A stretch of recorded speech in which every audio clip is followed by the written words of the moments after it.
NBCSN. That's short track action from Iowa Speedway, the Iowa Corn 300, Sunday at 5:30 p.m. Eastern. Let me just tell you, those guys get around that track very quickly at Iowa. A very interesting race.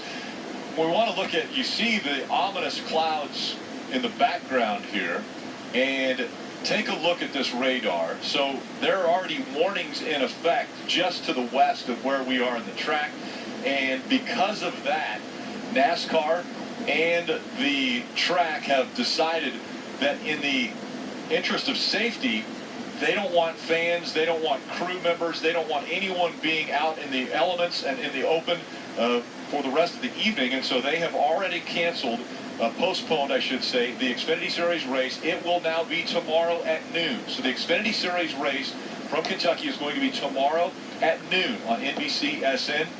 We'll have NASCAR pre-race, NASCAR America pre-race at 6, the countdown to green at 7, and then the Monster Energy Series race from Kentucky at 7:30. So it will be another doubleheader. Guys, we saw it yesterday, or excuse me, last week at Daytona, the doubleheader. We're going to do it one more time. Oh, this is old hat. We got this doubleheader thing down. But, you know, there's nothing you can do about the weather. I mean, what makes NASCAR great at these venues we go to, and unfortunately when you talk about a mile-and-a-half racetrack, unless somebody knows a way to cover it that I don't know of, you are always going to be subject to the elements. And that is not a light green little shower we saw on the radar. There's some reds and purples. Oh, yes. And I'm no weatherman, but every time Jim Cantori shows up on my TV screen, there are reds and purples. So he doesn't just talk about, you know, light weather. So I'm thinking this was a great decision, and this will allow the fans to plan their day tomorrow, come out and have a great time here at Kentucky Speedway, enjoy the festivities right out here on the front stretch, and have a good day of racing. So Rick, Steve, and I have our motorhomes here, so looking at the radar, I'm thinking about going somewhere else for a little while. But in all seriousness, this affects the drivers and the teams really in a big way. Because you think about the Xfinity teams, they were planning on racing at night. Right. They've already submitted their cars. Their cars have gone through qualifying. They've been submitted to NASCAR. Now we're going to have a bright, sunshine, hot day on a repave. This is a major change for these teams. And on top of that, there's been a conversation about the track dragging tires, putting more rubber on the racetrack. So, you know, the Xfinity guys are going to see a completely different racetrack than what they were prepared to see.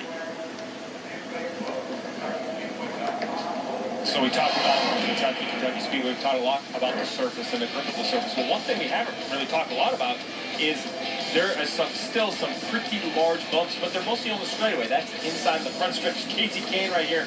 We call this Baja racing. I mean, it's 2, 3, 4 inches off the ground, bouncing, sparking, and it gets back on the racetrack. And even on the backstretch, if you look at the left side of the 17, that side skirt, you're going to see it move a little bit to the racetrack. I say a little bit. You really phrase that. I consider that a lot. But you see how close it is to the racetrack, and, you know, you would just think, well, man, don't have it drag. Cut it up, Rick. But, Jeff, aerodynamics is so important, especially when you start talking about at 200 miles an hour. So this is what a car looks like up off the ground, the splitter's off the ground. You see how dirty the air is that goes underneath it. That's kind of messy, not making much downforce, but when the car gets lower to the ground, that splitter stays sealed up. Look how clean that airline is, Jeff. That's making downforce, and downforce has to be a driver's best friend. Oh, downforce is exactly what you want, but that downforce gets very difficult to create when you have those bumps because you have to set the car up for those bumps. So now the car is higher in the air at places where you don't want it to be higher in the air. So I want to say kudos to the racetrack because this is a repave with bumps. And that is what the drivers have been talking about for years. Keep character in the racetrack.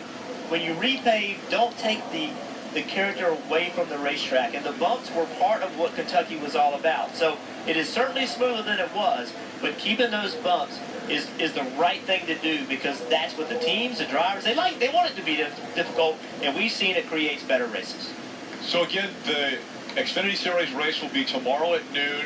Kyle Busch is going to start on the pole in the Xfinity Series race. He also just won the pole and set a new track record in the Monster Energy Cup Series just moments ago. So he's going to be bringing the field to the green flag twice tomorrow.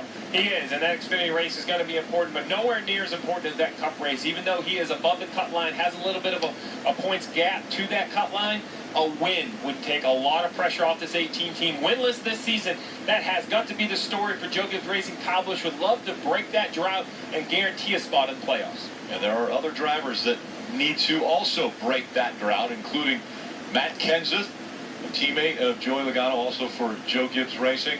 And Joey Logano still does not have the win that counts that will get him into the playoffs. Coming up right now is NASCAR Decades, the 80s. A great one.